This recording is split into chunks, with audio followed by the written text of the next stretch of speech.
Right, here we are, VTubers. We're back with Lee Anderson, as promised. Lee Anderson is a Conservative working class member of Parliament. He purports to be working class. He's a man of the people from up north, Ashfield, somewhere up north. Didn't even know it existed, but apparently it does. And he said that he thinks SADDIQ Khan is stoking up Islamophobia or something or other. Or he's an Islamist. I don't know what that means. It's like saying I'm a Catholicist, whatever. A Popist. Yes, it's a Popish plot. They used to say that, you know. Yeah, if you spun back about 400 years, there was always a Popish plot. If there wasn't a Popish plot, it weren't a bleeding day over there. It wasn't. No, in the late Tudor and Stuart times, and probably into the Georgian times a bit as well. Yes, there were Popist people everywhere there were. Yes, there was. And they even tried to inveigle a Popish bleeding king. James II, they weren't having none of that. They had a glorious revolution. They said, we're not having none of them Catholics coming around the place like that. Who do they think they are? I mean, it weren't us. It was our grandparents were in the bleeding Civil War. We fought old Oliver, what's his name, the Cromwell. Do you remember him, Oliver's army? It was him. Yes, he didn't care. He had all the Roundheads and everything. And all the elite people had to get on board. And they all became Protestant, you know. They loved a bit of Martin Luther. Yeah, not Martin Luther King. He hadn't been born yet. The other one. And he liked a bit of the Calvinist. Yes, yes, if you were Scottish or whatever.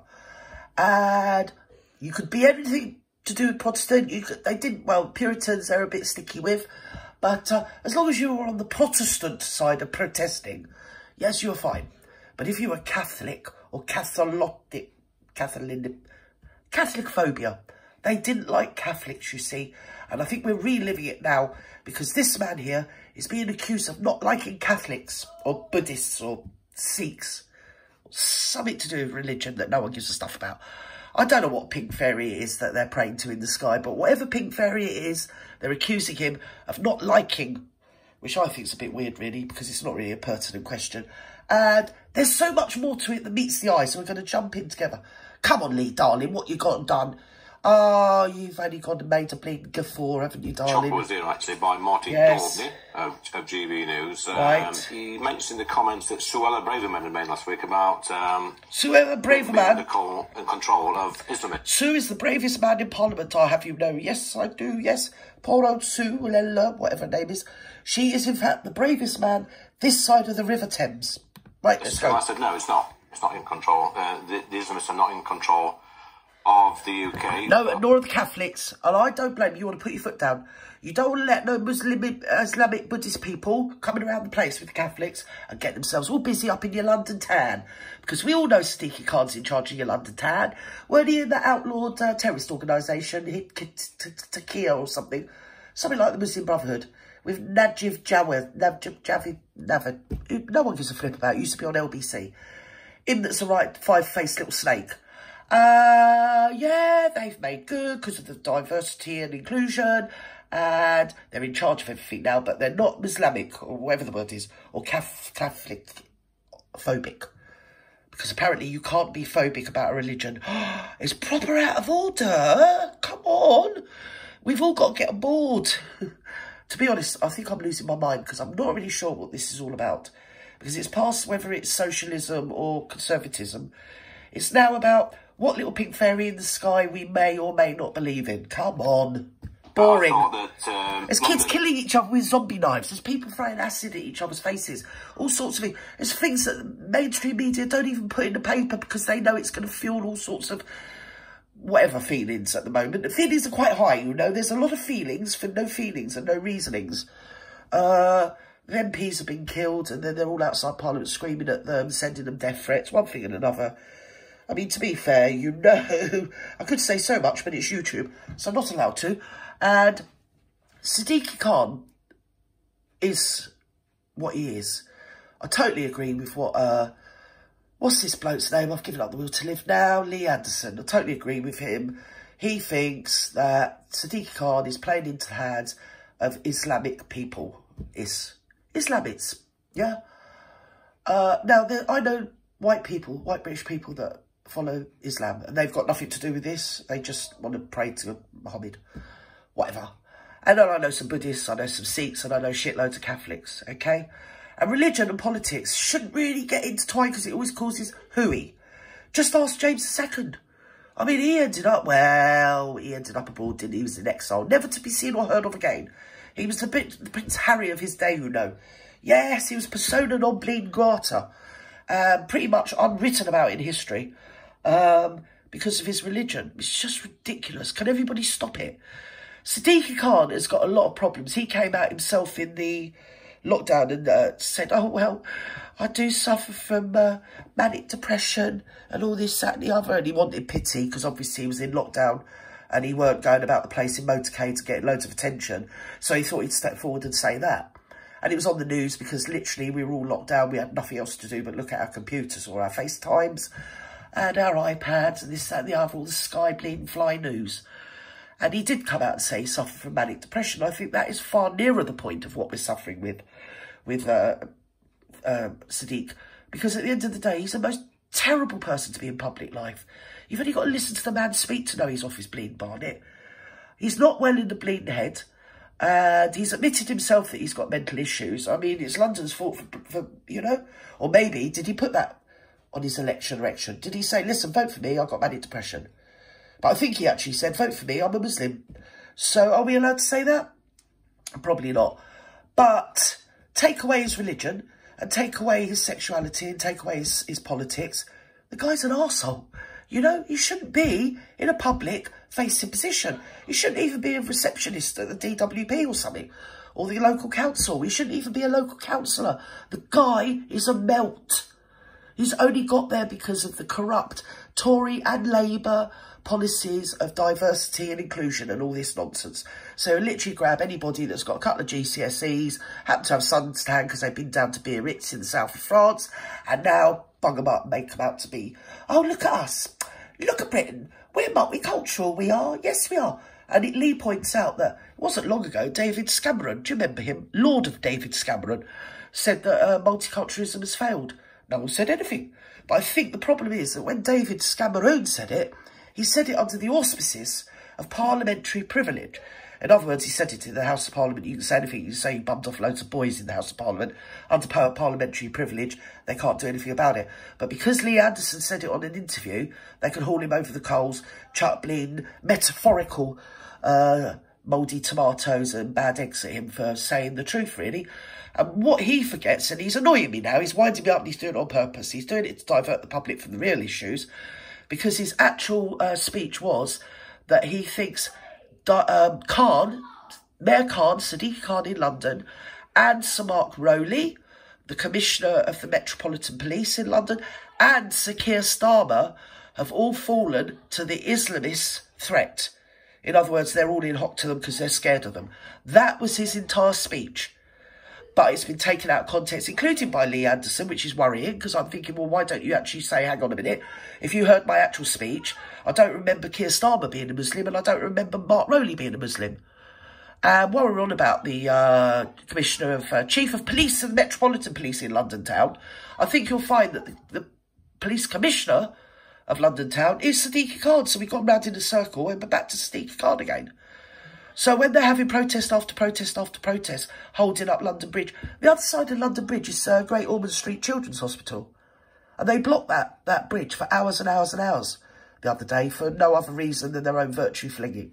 And while I'm on the bloody subject, and I'm on my bleeding eye, I'm on my soapbox now, viewers, I've seen today that France and Jordan and Yemen managed to scuba dive and, paraglide food and aid off into the coast of Gaza. So they come by the sea, on the sea, and paraglided in aid, medical stuff, food and stuff for the kids. Yeah, like baby food and medicines and bandages, whatever.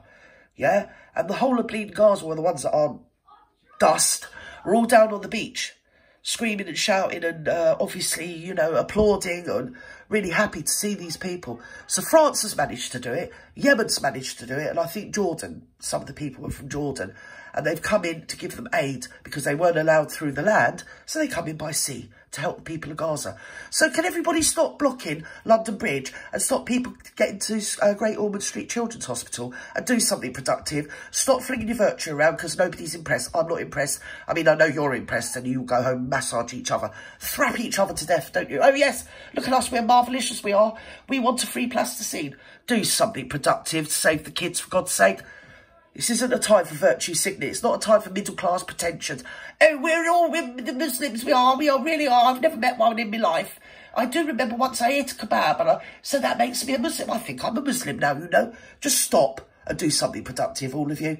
Anyway, back to Lee. Come on, Lee. What's going on, darling? Tell Auntie Gert. Shere Khan was under the control. Shere Khan? Wasn't he in Jungle Book? When I see the scenes out in Parliament Square last Wednesday, yes, where we have thousands of people, and it happens every Wednesday now. Right. So much every Wednesday. But when they're... Oh, it's a Wednesday thing, darling, is it? Is it like a knitting circle or something? Is it? Wednesday, everybody go off to the Houses of Parliament and start shouting something or other. Right onto the tower, the Elizabeth Tower, the Big Ben Tower. It says from the... He reminds me of a bit of a posh Tommy Robinson. Any day soon they're going to go around, kick in his door, twist him up, go through all his bleeding... paperwork and everything, bung him in prison for something hooky, like he didn't pay a parking fine in 1968 or something. Do you get me? Because he's working class, he's geezer. So he's, you know, he's a mug. He's his own downfall. You have to put on a la-di-da voice, my darling, to get by in life. Yeah, I mean, come on, even I know that. Right, where are we? We're still with Lee. You should have said it in Parliament. He'd have got away with it. We wouldn't be able to listen to it. And the media is really winding me up because it was only a matter of weeks ago when they were all saying exactly the same thing. And now he's come out, oh, well, we don't agree with that. I don't think SADDIQ Khan's fell to the Islamists. I don't think SADDIQ Khan's in with the Islamists. Well, if you knew a bit about his biography and his background, which is published and available on Google, you'll see that he is about as Islamic as you're going to get. He's about one step away from bleeding Mohammed. Go on. To the sea. Yes. And I was here just a few months back. Wish I could jump in the bloody sea. Taken over. Yes. We've seen threats, we've seen wicked chants, we've seen all sorts of horrible things said on these marches. And any day now the Buddhists are going to join in. I'm telling you now, you don't want the Buddhists joining in, because once they start joining in, it's mung bean time. And once those mung beans and lentils come out, well, you've had it. You've literally had it. They will shit you into non-existence, my darling. They don't muck about. They're veganarians, you know. In our great city, around Parliament. And then we also see last Wednesday that I think that parliamentary procedure was altered, changed because of the threats from the Bay mob. Because I was scared. Outside. Yes, That's unforgivable. We should never bow down to the mob. To be fair, I'm going to put my hand up now. That was me and Manky Maudie having an argument. But they could hear. She's a bitch. She is a proper bitch, that woman. Well, I've been here before with her, haven't I? So, yeah, they could hear us because we were arguing. Obviously, they could hear me more because I could shout louder than Manky Maudie.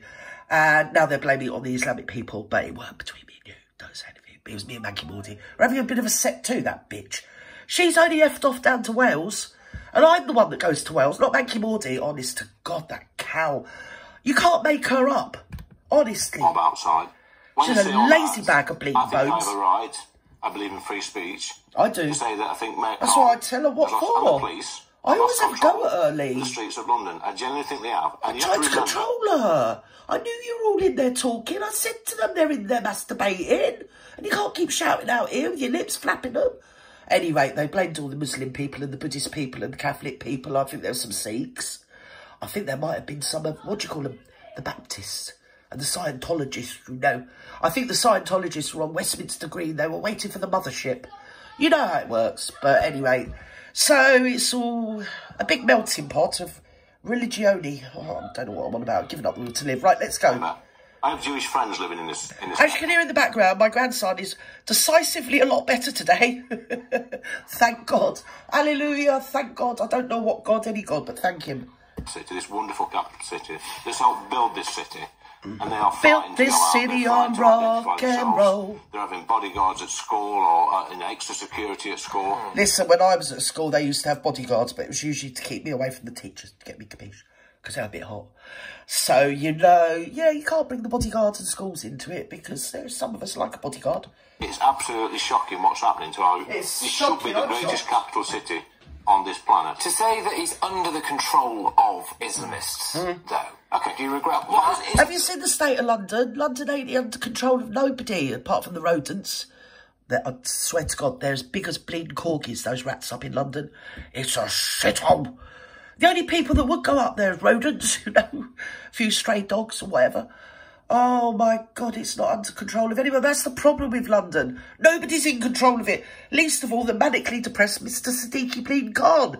And he's going out of his way to make everybody else manically depressed. Talk about projection. Anyway, let's go on. It's heard a phrase. It may be a clumsy use of language, but you've got to remember, Patrick, it was live TV. He's definitely not in control of the streets of London. He's not in control of nothing. On a Wednesday night, when we see the crowds out there chanting this vile venom, who's in control? No, I've already covered that, Lee. It was me, a MANKY MAUDIE. But don't worry, I put her in her bloody place. She won't get no bother from her. Well, anyway, she's pissed off down to Wales now. She's cavorting with Charlotte Church, you know.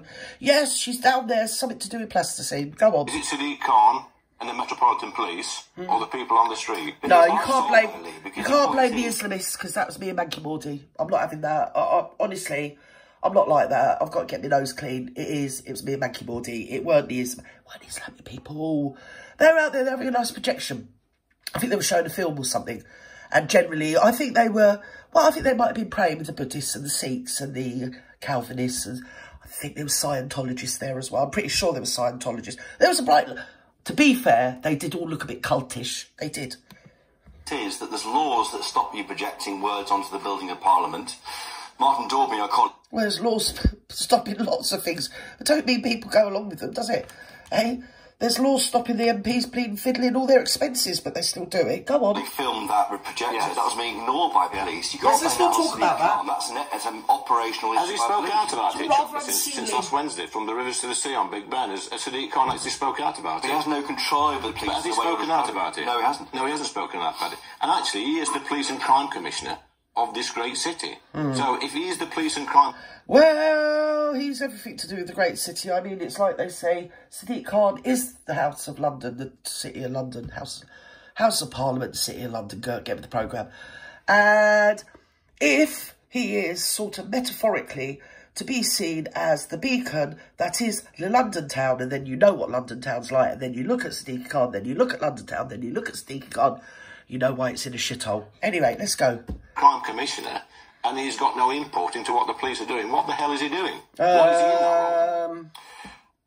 Is there an issue of double standards? I could say what he's doing, but I'd probably get myself into a whole lot of YouTube trouble. So I'm going to cease and desist and start flapping my gums before I do. Oh, I've got a picture and image in my mind of SADDIQ Khan doing all sorts of things he shouldn't be doing. Anyway, let's go. Here, we've seen similar remarks to the ones that you made. And if he's not doing them, he bloody well should be, because he's mental. Zach Goldsmith, when he was running to be Mayor of London, made very similar remarks to you. They are of a different, shall I say, social strata, right? Aren't they? What's yes, that well, they went to different schools, Patrick. Probably from a different background, more privileged than myself. No. And I don't know. This is a put-up job. It's just all news construct, 24 hours a day news, 7 days a week. Why don't you just actually say what your whole speech was, or your whole conversation was, that you said that SADDIQ Khan, Sir Mark Rowley and Keir Starmer have fallen to the Islamist threat, is what you said. But for some reason, you're not clarifying that. You're going along with all this hooey. It's pre-election waffle. It's to get people all on his side and the working classes all on his side. Oh, they're bullying him and he's a working class geezer. He's like us, he's a working class geezer. Yeah, he's down the food bank every other week. He is, yeah, waiting for his gyro or whatever. Yeah? Bullshit. Anyway, with that over and out, I'm fed up already and bored.